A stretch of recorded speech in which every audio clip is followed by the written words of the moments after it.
in praise of the filthy rich. Nobody has ever thrown a parade for a billionaire. We throw parades for teams that win tournaments. We throw parades for people who go into space and make it back home. We threw a parade for a guy who got lost looking for India, bumped into a continent that already had people on it, then died still insisting he'd been to Asia. Wrong hemisphere, wrong ocean, wrong everything, and he gets a federal holiday. Yet nobody in the history of this country has ever stood on a curb, waving a little flag, screaming, "Thank you for the electricity." Somebody needs to.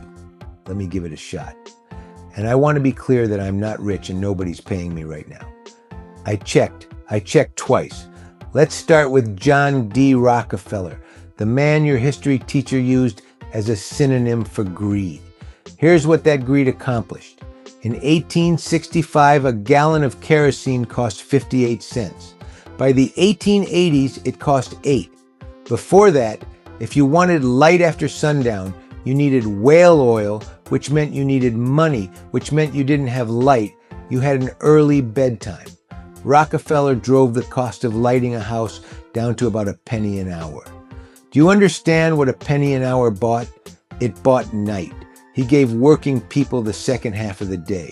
Every novel read after dinner, every kid who finished his schoolwork, every guy who taught himself a trade after his shift, that's on Standard Oil. He didn't invent the light bulb. He did something arguably harder. He made the light bulb something we hardly ever think about. We named an entire villainous archetype after this guy and his ilk. Robber Baron. You want to know what he robbed us of? He robbed us of darkness. Then there's Andrew Carnegie, who was so evil, so mustache-twirlingly villainous that he built 1,689 public libraries in the United States. $40 million. That's well over $1 billion in today's money. Carnegie built libraries in 1,412 American towns. Free. To everybody. That means that for a solid century, if you wanted to write a paper about what a monster and a robber baron Andrew Carnegie was, you had to do the research in a building Andrew Carnegie paid for. Henry Ford, January 1914, doubles his workers' pay to $5 a day when the going rate for an hour of work was about $2.34. Not because a law made him. He did it because he wanted the people building the cars to be able to buy the cars. Then he cut the price of his Model T from $850 to under $300 and sold 15 million of them. Now, was Henry Ford a nice man? He was not. He held views that were genuinely repulsive and had nothing whatsoever to do with automobiles. I'm not here to canonize anybody. I'm here to point out that he's a saint and he's net negative for the human race are two completely different verdicts. And for the last 100 or so years, we've been handing down the second one to people who changed our lives for the better. People whose accomplishments, if you took them back tomorrow, would put this country into open mourning. Meanwhile, the first verdict is being handed down by a class of people who have built nothing, invented nothing, and cured nothing, but who work tooth and nail to be seen and photographed, standing under the saint sign. Bill Gates spent the entire 90s as the most hated man in American business. Antitrust trials, congressional hearings, editorial cartoons where he's an octopus. His response to being universally despised was to give away roughly $100 billion and to become one of the largest private backers of an outfit called the Global Fund to Fight AIDS, Tuberculosis, and Malaria. Look at that name. Sit with it. These people looked at a blank page to come up with some goals and wrote down the 3 worst things in the world in alphabetical order, then went to lunch with a name for their organization. No acronym, no swoosh, just a list of horrors and a verb. Since 2002, it has put more than $69 billion into 155 countries and credits itself with 70 million lives saved. Bill Gates has personally put nearly $4 billion of that in. 65 million lives are in the Gates Foundation's own column.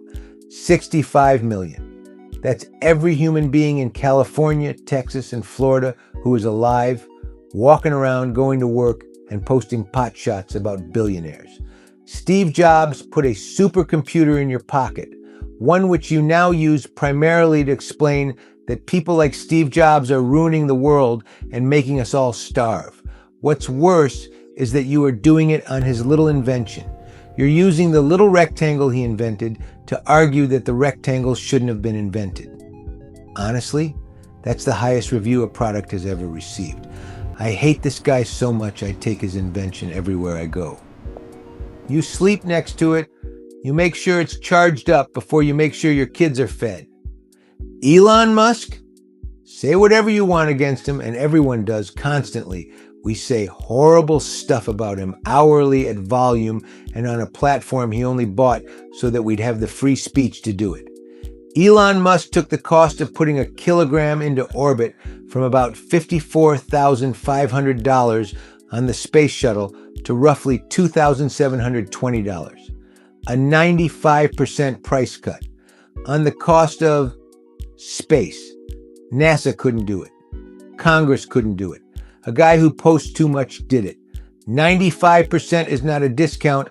That's a going out of business sale, and the business was the 20th century space program as we knew it. So here's my question, and it's a real one. Given all of that, light, the libraries, the wages, the rectangle, and the rockets, how did we all quietly come to agree the rich people are the bad guys? There's a simple answer. Somebody sold us that. And think about it. Whenever a story gets sold that hard, you need to know who's earning the commission. Let's start with the people who talk about it the most. A member of Congress makes $174,000 a year. And yet, a majority of Congress quickly become millionaires. The median member is worth roughly a dozen times what the median American household is worth. And I would love for someone to walk me through the compounding on that. Because I've run the numbers on $174,000, and I keep getting a house, a boat, and a lot of trips you have to quickly change the subject about at cocktail parties. So let's take an honest inventory of what the great political class is actually capable of. They can't pass a budget on time. They've only managed it 4 times since 1976, and the last time was 1997. There is a sitting member of Congress who had not yet been born the last time his own institution finished its one required job by the Constitution.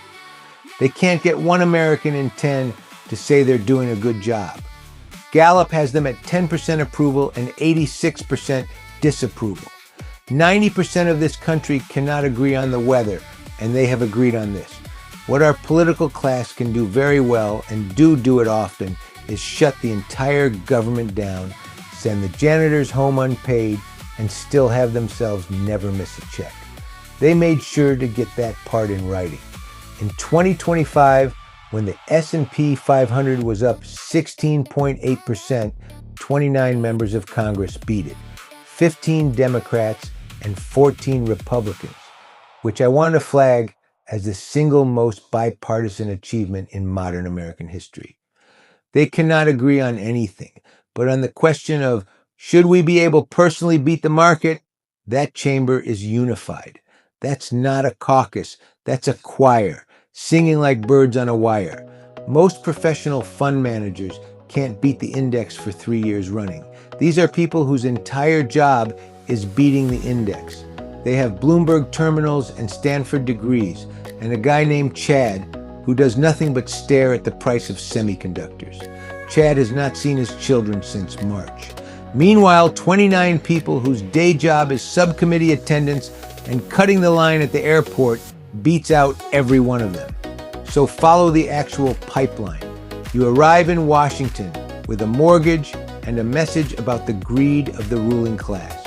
You spend 20 years railing against millionaires and billionaires. Then you meet up with the 6-figure speech, the 8-figure book nobody finishes, and the board seat at the firm you used to regulate. And finally, you create your own foundation. That's a business model, and it's the best one in America. Because unlike a factory or a phone or a rocket, it doesn't require you to make a single thing. You just need someone to be angry at, forever, renewably, which is the real trick. The rich villain can never be defeated, because the day he is, the fundraising email stops working.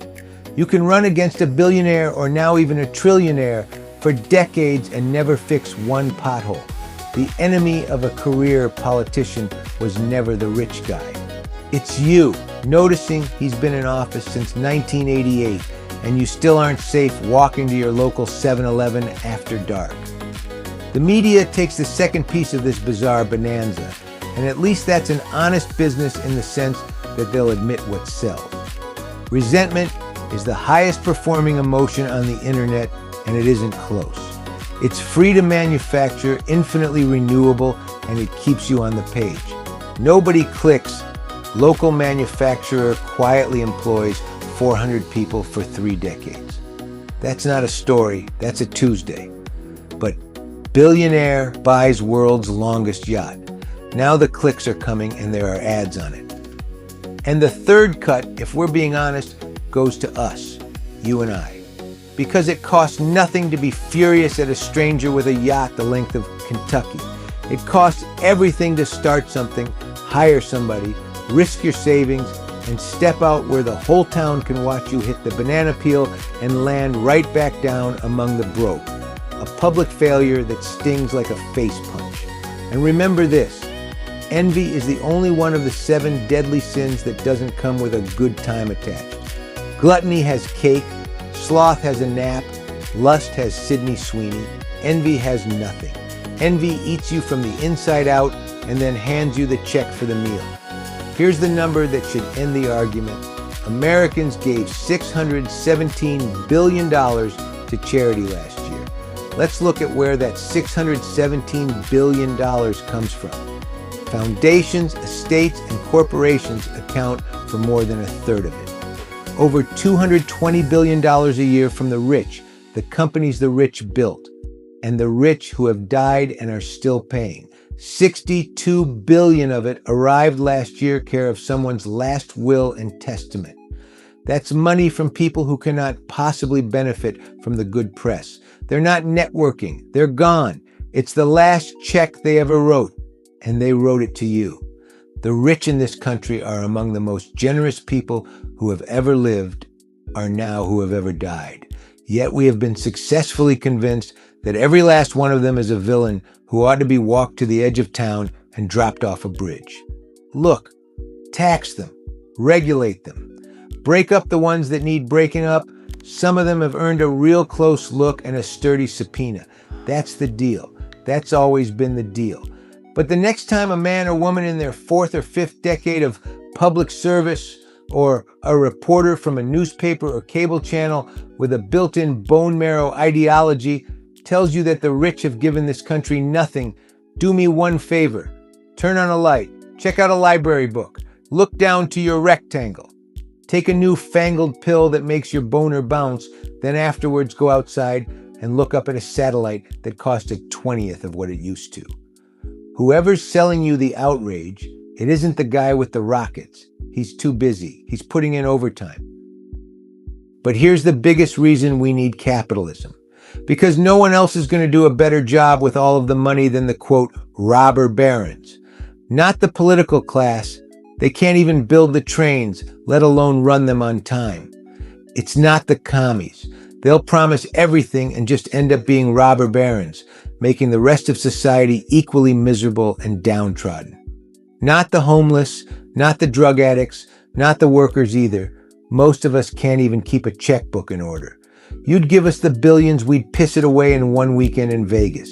There's no one I trust to have the money and dole it out when needed and not to blow it than the group that actually made the money, actually built things, has things, hires people, buys people's goods and services. The capitalists are our best chance, folks. Always have been, always will be. Sorry to break it to you.